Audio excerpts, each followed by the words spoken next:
Welcome back guys, कैसे हो आप सब लोग। आई होप आप सब लोग बहुत अच्छे होंगे। जैसे कि आप सभी जानते हो कि हमारा चैप्टर चल रहा है strength training programming and progression. Syllabus थोड़ा सा स्लो हो रहा था अब, लेकिन इसको थोड़ा स्पीड अप करेंगे और आपसे कई सारी बातें करनी है मुझे आज। बट मैं चाहता हूँ कि क्लास के मिड में या फिर क्लास ओवर होने के बाद बात करेंगे, ठीक है। और एक चीज़ और, ये जो आज की क्लास होने वाली है, ठीक है, आप में से बहुत से लोग पहली बार मुझे वॉच कर रहे होगे, ठीक है। तो आपको मेरे बारे में अगर जानना है तो आप जाके प्लेलिस्ट चेक करना, फर्स्ट वीडियो वॉच करना या अदर वीडियोज़ देखना, मेरे बारे में समझ जाओगे कि मैं कौन हूँ और मैं किस कह सकते हो किस सब्जेक्ट को पढ़ा रहा हूँ और क्या मेरा एम है, ठीक है। ये बेसिकली कह सकते हो यूट्यूब जो चैनल है, ये बेसिकली इस चैनल किस चीज़ के ऊपर बेस्ड है, इसके बारे में आपको तभी पता चलेगा जब आप अदर वीडियोस वॉच करोगे, ठीक है। बाकी बस इतना कह सकता हूँ, फिटनेस में अगर करियर बनाना है तो ये चैनल आपके लिए बेस्ट है, ठीक है। अच्छा, एक चीज़ सुनो, आपको याद होगा मैंने प्रीवियस क्लास के अंदर मैंने आपको क्या बताया था, मैंने कुछ आपको ट्रेनिंग वेरिएबल्स बताए थे, ठीक है। क्या बताया था? ट्रेनिंग वेरिएबल्स, जिसे हमने ट्रेनिंग टेक्निक्स भी बोला था। तो याद करो, मैंने आपको कुछ ट्रेनिंग वेरिएबल्स बताए थे, ठीक है। क्या बताए थे मैंने आपको? ट्रेनिंग वेरिएबल्स, मैं आपको लिख देता हूँ। ट्रेनिंग वेरिएबल्स बेसिकली ये आप कह सकते, ये वो टेक्निक्स है जो आपकी ट्रेनिंग को बेहतर करने में हेल्प करती है, ठीक है। तो ट्रेनिंग वेरिएबल्स बताए थे, जिसके अंदर मैंने आपको कुछ ट्रेनिंग वेरिएबल्स बताए थे, इसके मैं नाम लिखना चाहूँगा यहाँ पे। सबसे पहले मैंने आपको बताया था ट्रेनिंग, मतलब बताए थे अलग बहुत सारे थे, जिसके अंदर से कुछ थे ट्रेनिंग फ्रीक्वेंसी, ठीक है। पहला है हमारा ट्रेनिंग फ्रीक्वेंसी। दूसरा था हमारा, आप याद करो, ट्रेनिंग इंटेंसिटी। Training intensity.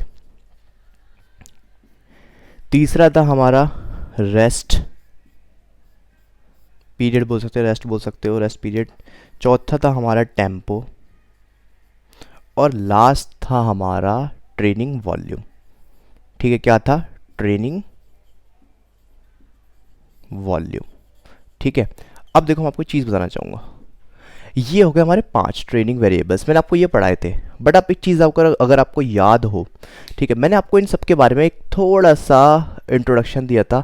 बहुत ब्रीफ तो नहीं बोलूँगा, बट हाँ एक बेसिक इंट्रोडक्शन आपको दिया था, ठीक है।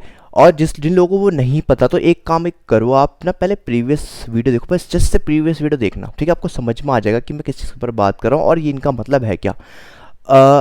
एक्चुअली होता क्या है कि अभी जो ये मैं टॉपिक पढ़ा रहा हूँ, तो जो लोग बहुत टाइम से क्लासेस रेगुलर वॉच करते आ रहे हैं, तो उन्हें तो पता है कि हाँ भी अब हम आगे क्या पढ़ने वाले हैं, ये बेसिकली किस चीज़ से रिलेट करता है। बट जो लोग पहली बार वीडियो वॉच कर रहे हैं, तो उनको बस मैं ये कहूँ, बस प्रीवियस वीडियो जाकर देखो, आपको समझ में आ जाएगा। सिर्फ पिछली क्लास देखना, तो आप यहाँ पे आप यहाँ पे जब आप आओगे तो आपको समझ में आ जाएगा कि भाई क्या है, कैसे क्या चल रहा है, ठीक है।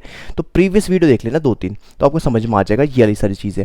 और एक चीज़ और बताऊँगा, ये मैंने आपको बताया था कि आपकी ट्रेनिंग को बेहतर करने में, आपके क्लाइंट की ट्रेनिंग को बेहतर करने में, या कोई आपका क्लाइंट जिसका स्पोर्ट्स स्पेसिफिक गोल है, उसको कैसे बेहतर करना है, ये सब टेक्निक्स उसमें हेल्प करती है, ठीक है। तो अब देखो एक चीज़ समझो, एक और यहाँ पे मैं ऐड करना चाहूँगा, ठीक है, ताकि आपको और अच्छे समझ में आए, जो कि है आपका, बताओ, एक्सरसाइज सिलेक्शन। क्या? Exercise selection. ये भी आपका कह सकते हो ट्रेनिंग वेरिएबल्स का ही एक पार्ट है, ठीक है। ये भी एक टेक्निक ही है कि आप कौन सी एक्सरसाइज सेलेक्ट कर रहे हो। तो अब हमारे पास 6 ट्रेनिंग वेरिएबल्स हो गए हैं, ठीक है।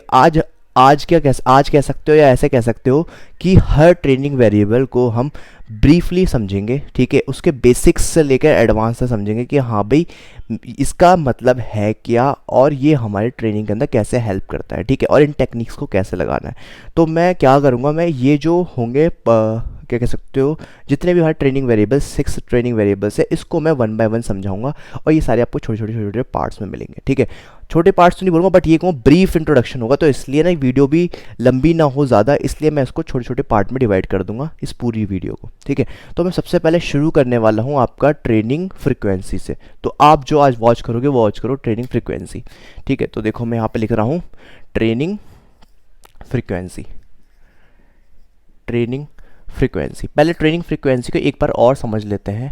तो ट्रेनिंग फ्रीक्वेंसी का मतलब सिंपल सा ये है कि आप एक वीक के अंदर कितनी बार ट्रेनिंग करते हो, उससे आप आपकी ट्रेनिंग फ्रीक्वेंसी कैलकुलेट करते हैं, ठीक है। तो अब यहाँ पर कहने का मतलब क्या है भाई, जो ट्रेनिंग फ्रीक्वेंसी है वो कितनी होनी चाहिए, ठीक है। किसी भी स्पेसिफिक गोल के रिगार्डिंग। अगर मैं बात करता हूँ एक अच्छी स्ट्रेंथ गेन प्रोग्राम या मसल बिल्डिंग प्रोग्राम की अगर हम बात कर रहे हैं, ठीक है, या कोई स्पेसिफिक गोल की हम बात करें, तो उसके हिसाब से हर चीज़ के हिसाब से ट्रेनिंग वेरिएबल क्या होगा, डिफरेंट होगा। बट जो एस है, एस जनरल फिटनेस पे काम करता है मेन, किस पे, जनरल फिटनेस पे। ऐसा नहीं है कि आप एस करके किसी और तरीके के बंदे को ट्रेन नहीं कर सकते, आप कर सकते हो, बट एस का जो मेन फोकस रहता है वो रहता है जनरल फिटनेस पे, ठीक है। तो जनरल फिटनेस में हम बात करें तो स्ट्रेंथ गेन की बात करते हैं, हम मसल गेन की बात करते हैं। तो ये सब चीज़ें हम समझेंगे अपने ट्रेनिंग फ्रीक्वेंसी की हेल्प से। पहले आपको एक चीज़ समझनी पड़ेगी, एक टर्म होती है या जिसका बोलते हैं, बेसिकली आप समझ दो, इट इन्वर्सली प्रोपोर्शनल और डायरेक्टली प्रोपोर्शनल। तो ये जो साइन है, ठीक है, ऐसा समझना, मैं दोबारा बनाता हूँ इस साइन को, मैं काम करता हूँ इस साइन को ना यहीं पे बनाता हूँ और थोड़ा सा आपको ऐसा समझाऊँ। देखो, इसे बोलते हैं इन्वर्सली या डायरेक्टली प्रोपोर्शनल का साइन। मतलब क्या, देखो ऐसे समझो, अगर मैं मान लो यहाँ पर लिखता हूँ क्या, अगर मैं यहाँ पर लिखता हूँ ट्रेनिंग फ्रीक्वेंसी, तो मैं ट्रेनिंग फ्रीक्वेंसी को शॉर्ट में लिखता हूँ TF, ठीक है। मैंने कहा भाई जो ट्रेनिंग फ्रीक्वेंसी है, ठीक है, वो आप ट्रेनिंग फ्रीक्वेंसी है वो है आपके इन्वर्सली प्रोपोर्शनल किसके, ट्रेनिंग इंटेंसिटी के, ठीक है, ट्रेनिंग इंटेंसिटी के, ठीक है। मतलब कहने का मतलब है क्या, ये जो साइन ये बता रहा है कि अगर आपकी ट्रेनिंग फ्रीक्वेंसी ज़्यादा होगी, क्या बोला मैंने आपको, मैंने ये बोला ये जो साइन है ये बता रहा है, अगर मैं इसको इस तरीके से लिखता हूँ कि अगर आपकी ट्रेनिंग फ्रीक्वेंसी ज़्यादा होगी तो आपकी ट्रेनिंग इंटेंसिटी क्या होनी चाहिए, कम होनी चाहिए। क्या होनी चाहिए, कम होनी चाहिए। साथ के साथ आपकी क्या कम होनी चाहिए, आपका ट्रेनिंग वॉल्यूम। मतलब कि अब देखो, ट्रेनिंग इंटेंसिटी और ट्रेनिंग वॉल्यूम भी समझ लेते हैं एक बार, तो क्योंकि हमें आगे भी से समझना ही है, फिर भी समझ लेते हैं, ठीक है। तो मैंने क्या बोला, मैंने आपको ये बताया कि जो आपकी ट्रेनिंग फ्रीक्वेंसी होती है, क्या, जो आपकी ट्रेनिंग फ्रीक्वेंसी होती है वो इन्वर्सली प्रोपोर्शनल होती है आपकी ट्रेनिंग इंटेंसिटी के और ट्रेनिंग वॉल्यूम के। मतलब क्या कि भाई सिंपल सा ये है कि अगर आपकी ट्रेनिंग फ्रीक्वेंसी ज़्यादा होगी तो आपकी ट्रेनिंग इंटेंसिटी और ट्रेनिंग वॉल्यूम कम होना चाहिए, कह सकते हो होगी। कहने का मतलब सिंपल सा ये, देखो अब ट्रेनिंग इंटेंसिटी समझ लो, आपको समझ में आता है। ट्रेनिंग इंटेंसिटी का मतलब ये है कि किसी भी पर्टिकुलर एक्सरसाइज में आप कितना मैक्सिमम से मैक्सिमम वेट लिफ्ट कर सकते हो। तो बेसिकली वो जो स्ट्रेंथ है लिफ्ट करने की, जो कैपेसिटी से बोलते हैं ट्रेनिंग इंटेंसिटी, कितना हाई इंटेंसिटी आप ट्रेन कर रहे हो, कितना हैवी लिफ्ट कर रहे हो। और ट्रेनिंग वॉल्यूम का मतलब क्या है कि कितने नंबर ऑफ सेट्स आप परफॉर्म कर रहे हो, कितने नंबर ऑफ रेप्स आप परफॉर्म कर रहे हो, वो आपका होता है ट्रेनिंग वॉल्यूम, ठीक है। तो ट्रेनिंग वॉल्यूम निकालने का मैंने आपको एक तरीका बताया था, सेट्स इनटू रैप्स, ठीक है, टोटल सेट इनटू रैप्स, इससे आपका निकलता है training volume. Training intensity simple सा ये कि आप कितने मैक्सिमम वेट लिफ्ट कर रहे हो पर्टिकुलर सेशन के अंदर। तो हमेशा याद रखना, अगर आपका ट्रेनिंग इंटेंसिटी और ट्रेनिंग वॉल्यूम दोनों ही बहुत ज़्यादा होगा तो आपकी ट्रेनिंग फ्रीक्वेंसी कम होगी। रीज़न सिर्फ और ये कि आपकी जो बॉडी वो उस चीज़ को अलाउ ही नहीं करेगी। मतलब कि अगर आप एक बार, अगर आप ऐसे समझो, मान के चलो कि आपने क्या करा, आपने आप आज आपको ट्रेनिंग करने जा रहे हो, कुछ भी मान सकते हो आप, कोई भी बॉडी पार्ट या डबल बॉडी पार्ट, कोई भी सिंगल बॉडी पार्ट, कुछ भी हम समझ सकते हैं। और आज आप ट्रेनिंग करने जा रहे हो, मान लो आज आप बैक ट्रेन कर रहे हो, तो आपने क्या करा, आज आप बैक ट्रेन कर रहे हो और आपने बैक के अंदर अपना थ्री सेट किए 8 एक्सरसाइजेस के, कितने, 8 एक्सरसाइजेस के आपने 3 सेट किए। तो बेसिकली यहाँ पे 3 सेट है, ठीक है, ये एक्सरसाइज है, 8 एक्सरसाइज है, ठीक है, और आपने सबके 10 रैप्स किए। तो इसको बोलेंगे हम, ये जो पूरा एक शेड्यूल है, ये जो पूरा ट्रेनिंग पैटर्न है, ये ट्रेनिंग, ये हाई इंटेंसिटी और हाई वॉल्यूम ट्रेनिंग कह सकते हो आप इसको, ठीक है, high volume training, volume training जैसे बोल सकते हो। तो बेसिकली जब आप इस ट्रेनिंग पैटर्न के हिसाब से मान लो अगर आप ट्रेनिंग करते हो, ठीक है, तो आपकी बॉडी को मिनिमम 72 आवर्स चाहिए रिकवर करने के लिए। कितने चाहिए, 72 आवर्स, ठीक है। अब मैं एक काम करता हूँ, मैं बस थोड़ा सा यहाँ पे पॉज लेता हूँ और आपको एक चीज़ समझाता हूँ, ठीक है। इतनी बात आपको समझ में आ गई। मैंने आपको क्या बोला भाई, जो आपकी ट्रेनिंग फ्रीक्वेंसी है, ठीक है, ध्यान सुनना, जो आपकी ट्रेनिंग फ्रीक्वेंसी है वो हमेशा इन्वर्सली प्रोपोर्शनल होती है आपकी ट्रेनिंग इंटेंसिटी और ट्रेनिंग वॉल्यूम के। मतलब अगर आपकी ट्रेनिंग इंटेंसिटी और ट्रेनिंग वॉल्यूम वो दोनों ही बहुत ज़्यादा होंगे तो आपकी ट्रेनिंग फ्रीक्वेंसी उस केस के अंदर कम होनी चाहिए। ऐसा क्यों, क्योंकि आपकी जो मसल है उसको रिकवर होने के अंदर 72 आवर्स लगेंगे अगर इस पैटर्न में आप ट्रेनिंग कर रहे हो। मतलब कहने का मतलब है क्या, कहने का मतलब ये है कि मान के चलो अगर मैंने आज बैक ट्रेन करी है इस हिसाब से, इतना अच्छा मेरा ट्रेनिंग वॉल्यूम है, तो मेरी जो फ्रिक्वेंसी होगी बैक को ट्रेन करने की वो वीक में सिर्फ 2 बार होगी। कितनी होगी?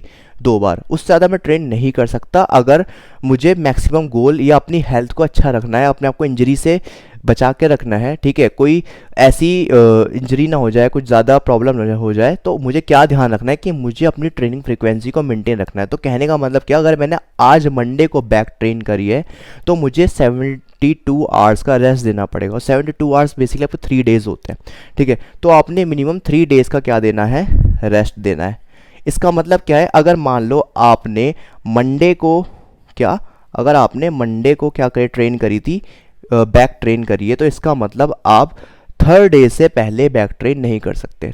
मतलब आपको मिनिमम 3 दिन का रेस्ट देना है। तो इसका मतलब आज हमने मंडे ट्रेन करी है बैक, तो आप हिसाब लगाओ मंडे, ट्यूसडे, वेडनेसडे, थर्सडे, तो आप कब ट्रेन करोगे बैक दोबारा? थर्सडे। ठीक है, तो आप सिर्फ वीक के अंदर, इस केस के अंदर आपको सिर्फ अपनी जो बैक ट्रेन करनी है वो कितनी बार ट्रेन करनी है? मिनिमम और मैक्सिमम 2 टाइम्स। ठीक है, ये एक अच्छा ट्रेनिंग, ये आपकी ट्रेनिंग फ्रिक्वेंसी बताती है। मतलब कि अगर आप एक नेचुरल लिफ्टर हो तो आपको इतना रेस्ट देना पड़ेगा। अब यहाँ पे एक अपना एक्सपीरियंस आपका शेयर करता हूँ। बहुत लोग, अब देखो होता क्या है, आपने अब एक चीज़ सोच रहे होगे, आपके दिमाग में बहुत कई सारे क्वेश्चन आ रहे होंगे। फिर जब हम जिम जाते हैं, मान लो कोई नया बिगिनर बंदा है, वो जिम गया, ठीक है, तो उसको क्यों बोलते हैं कि आप मिक्स वर्कआउट करो, फुल बॉडी वर्कआउट करो? अगर इस सेंस में देखा जाए कि अगर आज आपने बैक ट्रेन करी है, ठीक है, मान लो आपने इतना ही वर्कआउट किया, आपने 3 सेट किए बैक के अंदर और 8 सेट की 8 एक्सरसाइजेस करी, ये सबका कुछ आपने सेम किया, ठीक है, बल्कि मान लो उससे ज़्यादा कर लिया, ठीक है, तो भी फिर आप उस मसल को दोबारा कैसे ट्रेन कर सकते हो? ठीक है, मतलब अगले दिन दोबारा कैसे ट्रेन कर सकते हो? तो आपने अगर एक चीज़ नोटिस करी हो, जब हम जिम में जाते हैं, खासकर बिगिनर को जब हम बोलते हैं या बहुत से ट्रेनर्स बोलते हैं कि मिक्स बॉडी पर वर्कआउट कर, मिक्स मार, तो उसके अंदर क्या होता है, उसके अंदर वो हर मसल्स के थोड़े सेट कर रहा होता है। इसका मतलब क्या है भाई, अगर आप देखो तो अगर मैं एक पर्टिकुलर मसल पे बात करूँ, किस पे, अगर मैं खाली बात कर रहा हूँ बैक पे, तो बैक के अंदर अगर मैंने 4 एक्सरसाइज करी है और उसके 3 सेट करे, तो या 3 एक्सरसाइज, 4 तो बहुत ज़्यादा बोल दी, क्योंकि अगर मिक्स बॉडी वर्कआउट करें तो बहुत ज़्यादा एक्सरसाइज हो जाएगी। अगर मान लो हमने 2 एक्सरसाइज या 3 एक्सरसाइज भी करी है, तो 3 एक्सरसाइजेस करी है, सबके 3 सेट करें और 10 रिपीटेशन करें, तो वो ज़्यादा बड़ा वर्कआउट वॉल्यूम नहीं है, वो छोटा सा वॉल्यूम उस पर्टिकुलर मसल के लिए। इसका मतलब क्या है कि भाई आप उस मसल को दोबारा ट्रेन कर सकते हो। ठीक है, अब बात यहाँ पे आती है कि अगर हम फिर हम उसे नेक्स्ट डे ट्रेन कर सकते हैं या फिर 3 दिन बाद ही ट्रेन करें। ये डिपेंड करता है आपकी ट्रेनिंग इंटेंसिटी के ऊपर, मतलब कि आपने कितना वेट ज़्यादा लिफ्ट किया है। अब आप एक चीज़ सोच के देखो, एक बिगनर जो कभी जिम नहीं गया, कभी इसने एक्सरसाइज नहीं करी, क्या आपको लगता है वो बहुत ज़्यादा वेट लिफ्ट कर लेगा? नहीं कर पाएगा। ठीक है, तो क्या आपको लगता है उसका मसल ब्रेकडाउन, या कह सकते हो आप मसल ट्रोमा, मसल ट्रोमा मतलब बेसिकली है क्या कि आपका जो जिम में आप जो ट्रेनिंग कर रहे हो उससे जो आपका मसल ब्रेकडाउन हो रहा है वो कितना होता है? तो मसल ट्रोमा बोलते हैं मसल, मैं यहाँ पे लिखता हूँ अच्छे से, मसल ट्रोमा। तो आप उसका जो मसल ट्रोमा है वो क्या होगा? ज़्यादा होगा, कम होगा? तो जाहिर सी बात है जो उसका मसल ट्रोमा होगा वो बहुत ज़्यादा क्या होगा? बहुत लेस होगा, बहुत ज़्यादा कम होगा। ठीक है, मसल ट्रोमा क्या होगा? लेस होगा, जिसकी वजह से उसकी जो बॉडी की रिकवरी है, ठीक है, या बोल सकते हो मसल रीमोल्डिंग प्रोसेस, क्या? मसल रीमोल्डिंग प्रोसेस क्या होगा? ज़्यादा होगा। तो आपको आई होप दिख रहा होगा मैं जो लिख रहा हूँ। ठीक है, तो मैं क्या कह रहा हूँ, मैं ये कह रहा हूँ कि अगर मसल ट्रोमा, बेसिकली जो इंसान बिगनर है, ठीक है, जिसने अभी वर्कआउट करना शुरू ही करा है, तो उसका जो मसल ट्रोमा होगा वो क्या होगा? वो कम होगा। ठीक है, जिसकी वजह से उसकी जो मसल रीमोल्डिंग प्रोसेस है वो भी जल्दी होगा, मतलब जल्दी मसल रिकवर कर जाएगा। इसका मतलब है क्या? इसका मतलब ये है कि अगर उसने अभी वर्कआउट करना शुरू किया है तो वो अपना फुल बॉडी वर्कआउट कंप्लीट कर सकता है कितना?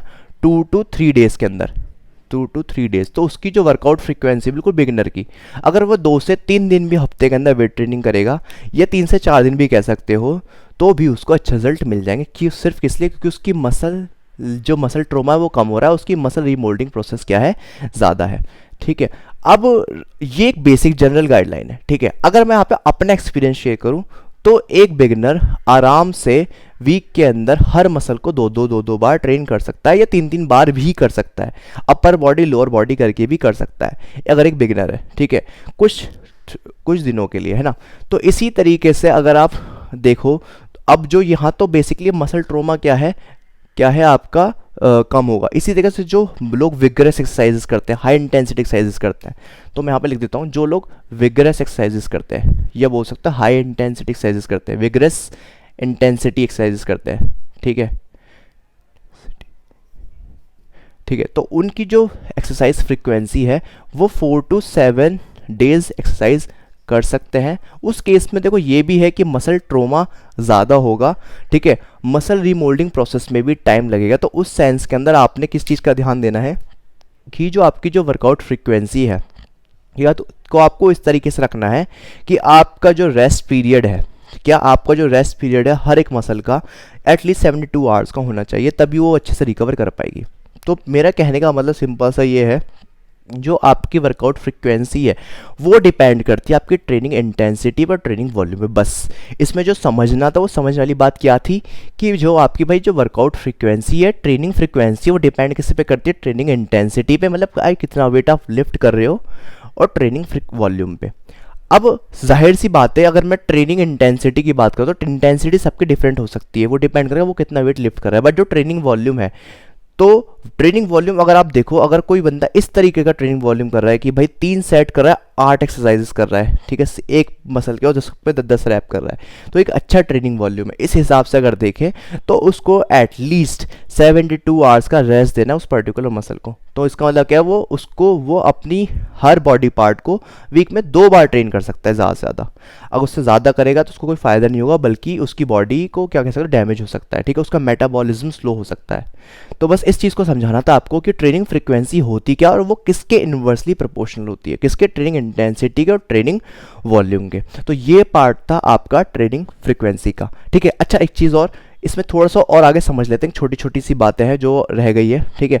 वो सिंपल सी सिर्फ ये है, देखो इतनी चीज़ आपको समझ में आई भाई, 72 आवर्स का आपको एटलीस्ट रेस्ट चाहिए, ठीक है, कितना, 72 आवर्स का। अगर आपको एक चीज़ पता हो कि जब भी आप अच्छा एक स्ट्रेंथ ट्रेनिंग प्रोग्राम फॉलो करते हो, तो जो आपका RMR है, क्या, रेस्टिंग मेटाबॉलिक रेट है। अब जिन लोगों को नहीं पता RMR के बारे में, वो मेरी प्रीवियस वीडियो जाके देखो, आपको समझ में आ जाएगा, ठीक है। तो कि RMR होता क्या है, तो जो RMR है वो 8% बढ़ जाता है, ठीक है, रेस्टिंग मेटाबॉलिक रेट बढ़ जाता है। बस मैं सिंपल ऐसे समझा सकता हूँ, जब आप कुछ नहीं कर रहे हो तो उस कंडीशन में भी आपकी बॉडी जो एक्स्ट्रा कैलोरीज बर्न कर रही है वो 8% ज़्यादा बढ़ जाती है। मतलब कि आपकी बॉडी अपने रेस्ट मोड में भी 8% कैलोरी और एक्स्ट्रा बर्न करेगी उस सेशंस के 3 दिन पहले से। मतलब आपने एक अच्छा सेशन किया, 3 दिन तक आपका रेस्टिंग मेटाबॉलिक रेट बढ़ जाएगा। सिर्फ उसका एक रीज़न क्या है कि आपका हो सकता है मोस्ट प्रोबेबली आपका मसल रीमोल्डिंग प्रोसेस, मतलब कि आपकी मसल को दोबारा रिपेयर करने में जो एनर्जी यूज हो रही है,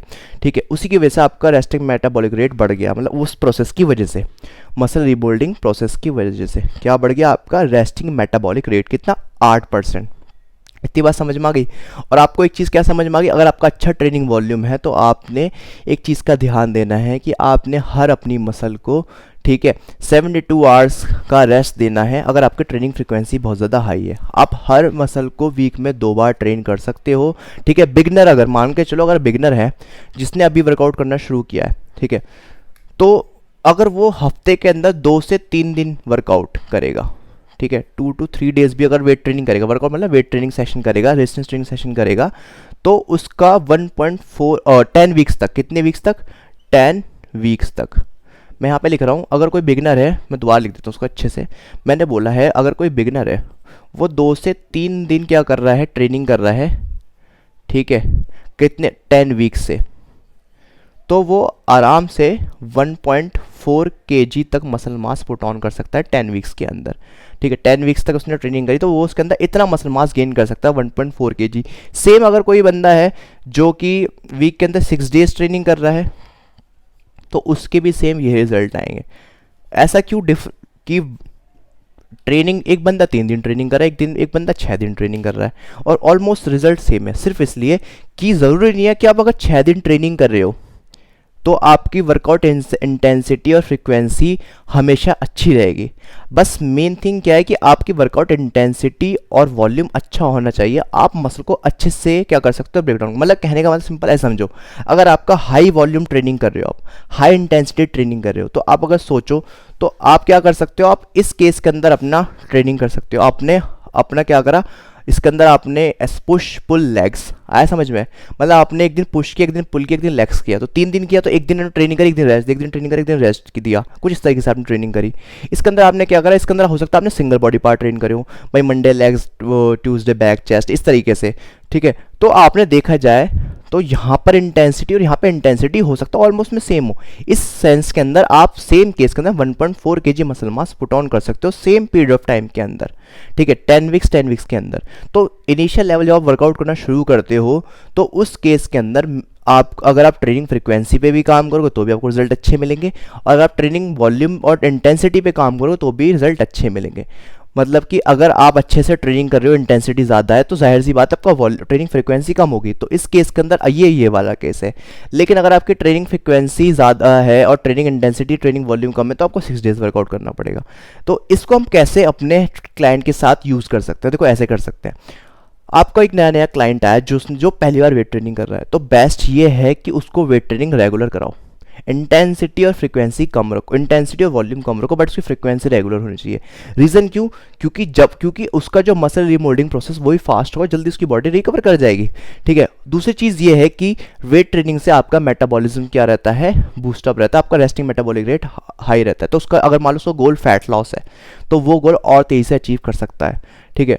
अब मान के चलो कोई ऐसा आपका क्लाइंट है, ठीक है, उसको बहुत सारे मेडिकल इश्यूज़ है, ठीक है, वेट ट्रेनिंग ज़्यादा नहीं कर सकता, अलग अलग तरीके से परफॉर्म नहीं कर सकता, तो आप क्या कर सकते हो, उस केस के अंदर उसको 2 to 3 डेज वर्कआउट कराओ, ठीक है। ज़रूरी नहीं कि वो ज़्यादा इंटेंस हो, बट आप यहाँ पे क्या कर सकते हो, यहाँ पर मेजर मसल ग्रुप को कवर कर सकते हो और साथ के साथ उसको अलग कार्डियो एक्सरसाइज वगैरह भी करा सकते हो। तो बेसिकली यहाँ पर जो बताया जा रहा है, यहाँ पे बताया जा रहा है वेट ट्रेनिंग के बारे में, कि आपको वेट ट्रेनिंग अगर आप इतनी करोगे तो भी आपको रिजल्ट मिल सकते हैं, इतनी करोगे तो भी आपको रिजल्ट मिल सकते हैं। तो इस पूरे टॉपिक से हमें सिर्फ ये समझ में आया कि जो ट्रेनिंग फ्रीक्वेंसी है वो एक बहुत इंपॉर्टेंट रोल प्ले करती है, ठीक है, और हमेशा वो इन्वर्सली प्रोपोर्शनल होती है ट्रेनिंग इंटेंसिटी और ट्रेनिंग वॉल्यूम के। अगर ट्रेनिंग फ्रीक्वेंसी ज़्यादा होगी तो ट्रेनिंग इंटेंसिटी और ट्रेनिंग वॉल्यूम दोनों ही कम होने चाहिए।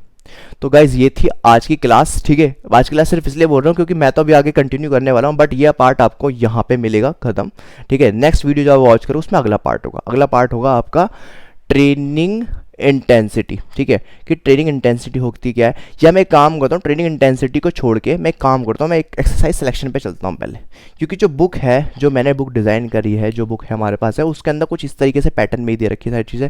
तो मैं एक्सरसाइज सिलेक्शन को वाले पार्ट को पहले समझाऊंगा, ठीक है, उसके बाद फिर अगले अगले पार्ट पर चलते रहेंगे, ठीक है।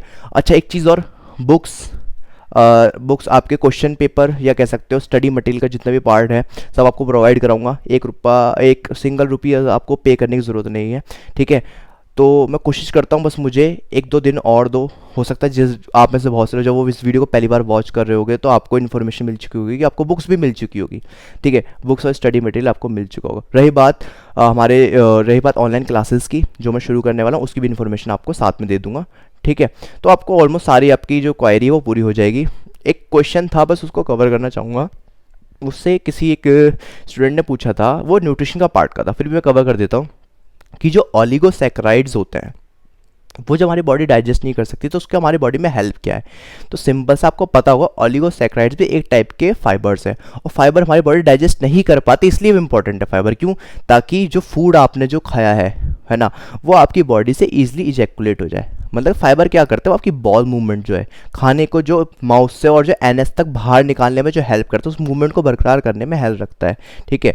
उसको एक कह सकते हो स्मूथ सरफेस प्रोवाइड कराता है, ठीक है, ताकि वो सरफेस कैसे कह सकते हो, और आपका जो फूड है, ठीक है, वो जितना ज़्यादा फाइबर उसके अंदर होगा उतनी ईजी बॉडी से बाहर निकल जाएगा, ठीक है। इसलिए फाइबर बहुत ज़्यादा इंपॉर्टेंट रोल प्ले करता है। ऑलिगोसैकेराइड एक टाइप का फाइबर है, ठीक है। बस इतना सा आपका जो क्वेश्चन था उसका जवाब यही है, ठीक है। अब मिलते हैं नेक्स्ट क्लास के अंदर। अब मैं काम करता हूँ, मैं नेक्स्ट टॉपिक की प्रिपरेशन कर लेता हूँ, मतलब कि एक बार बोर्ड को क्लीन करके शुरू करता हूँ, ठीक है। Take care, bye bye.